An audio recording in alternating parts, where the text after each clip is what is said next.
মৰমৰ ছাত্ৰ-ছাত্ৰী, আমি অনুশীলনী 8ৰ 14 নম্বৰ অংকটো আলোচনা কৰি আছিলোঁ। আজি এই অনুশীলনীৰ 14 নম্বৰৰ D2 কৰোঁ আহা। মই 13 নম্বৰলৈকে অংকসমূহ তোমালোকলৈ আগবঢ়ালোঁ। যদি অংকসমূহ চাইছা তেতিয়াহ'লে কমেণ্ট কৰিবলৈ নাপাহৰিবা আৰু লগতে বন্ধুবৰ্গলৈ শ্বেয়াৰ কৰি দিবা। আজি আহা আমি D নম্বৰটো কৰোঁ।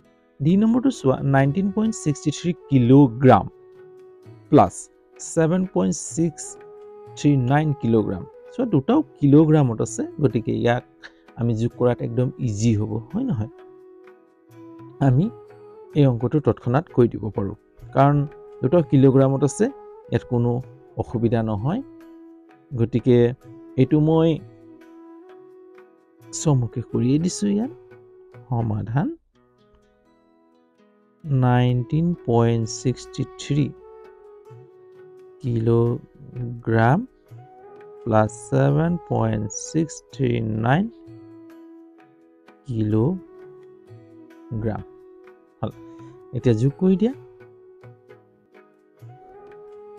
19.63 পইণ্ট নেক্সটটো দশমিকত আছে, দশমিক পাতিলোঁ 639 আগত কি আছে 7 দশমিক যোগ কৰি দিছে, যোগ কৰি দিয়া। এতিয়া চোৱা 9টোৰ লগত ওপৰত 2 ঘৰ তলত 3 ঘৰ, গতিকে ডাইৰেক্ট 9 বহি যাব। হ'ল, এটা শূন্য পাতি দিব পাৰা, একো নাই। শূন্যৰ লগত 9 যোগ কৰিলে নহয়, দশমিকৰ পাছত শূন্য পাতিব পাৰা, একো নাই। 3 3 6 6 6 12, এতিয়া 1 উকলি যাব দেই।